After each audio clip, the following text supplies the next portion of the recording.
About 4 years ago, I was called to interpret at a dual language instruction elementary school. The school district provided interpretation equipment for simultaneous interpreting, which consists of a radio transmitter with a microphone for the interpreter to speak into, and several radio receivers with earpieces for the people needing interpretation, very much like what you think happens at the UN. That night, the interpretation equipment didn't work, and so I went into quick problem-solving mode and thought I can still do simultaneous interpreting, but since I'll be speaking out loud, I asked the group of Spanish-speaking parents to join me in the back of the library, where we wouldn't be disruptive. How would you feel if you show up at a meeting and you're asked to sit at the back of the room, and the system set in place for you to understand what's happening at that meeting is labeled disruptive? Would that make you feel welcome, included? Looking back on that night, I realized that I focused on efficiency at the cost of being welcoming and inclusive to the Spanish-speaking participants. So tonight, I want us all to think how, in a bilingual situation, we can focus less on being efficient and more on actually being welcoming and inclusive. And I think the first step is to ask, what is bilingual? What do we mean when we say that our meetings, our documents, ourselves are bilingual? Most people don't think about this on a day-to-day basis, but I believe it's a crucial question to ask ourselves if we're serious about creating welcoming spaces in our community.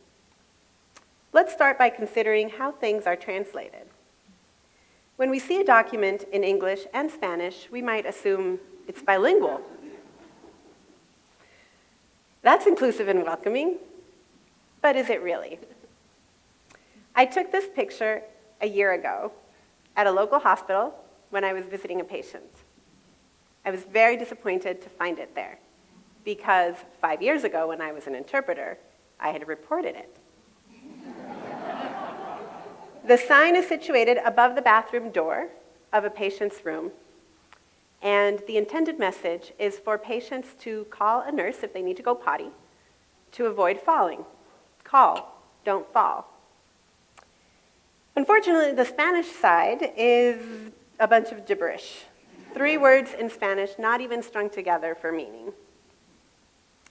As an interpreter, I always ask my clients what message they understood from the sign. And most of them were stumped, like really, no clue. Some thought it referred to the cell phone signal and something about dropped calls. But they still weren't able to, they still didn't know, should I go outside to make a call because I'm gonna have a dropped call here, or the other way around. I believe that this is a result of Google Translate and or having someone bilingual do the translation. And here's the thing, Google Translate doesn't work. It has no way of incorporating context, and it spits out things like this.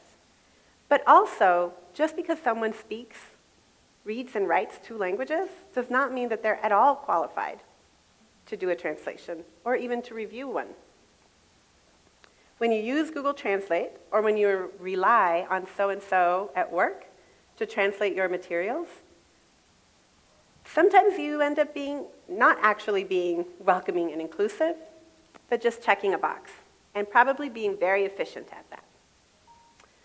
So, to be welcoming and inclusive means securing a qualified translator. But you can't stop there. Actually, you don't even start there.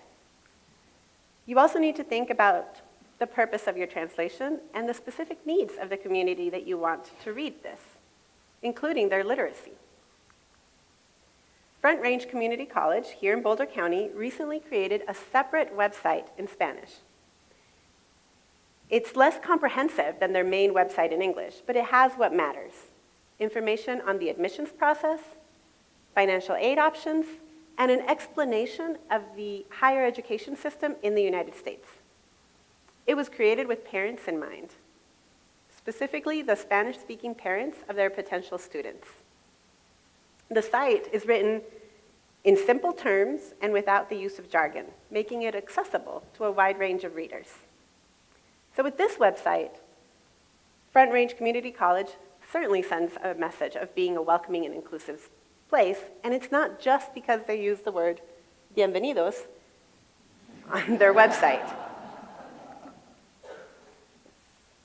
When it comes to translation of documents, whether they're paper copies or digital sources, we have to delve deeper and ask, why translate this? What purpose does translating it serve? Who do we want to read this? What are their needs? At which reading level should it be written at? Will they want to read it? Why do I think it's important that they read it? And only after answering these questions do you ask, and where do I find a qualified translator? We also need to think about what bilingual really means when it comes to professionals who are not native Spanish speakers, but who communicate with their clients in Spanish.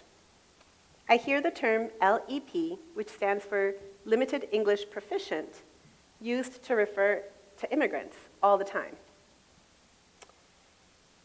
And I think, okay, they're still learning English, and some part of that might be limited, but I have yet to hear case managers, doctors, nurses, teachers referred to as limited Spanish proficient. They're always bilingual. And I don't say this to humiliate or diminish the efforts of those of you who have learned Spanish as adults, but rather to say, let's acknowledge both sides of this language barrier. If you learn Spanish as an adult, you're probably limited Spanish proficient. And yet, in my experience, native English speakers who've gone on to learn Spanish often overestimate their oral communication skills. For example, I have been in situations where it seemed that a teacher was communicating well with the Spanish-speaking parents of their student. The parents were attentive. They might have even been nodding their head in a sign of agreement. But afterwards, they came to me and said, disculpe, fíjese, no entendí. ¿Me podría explicar?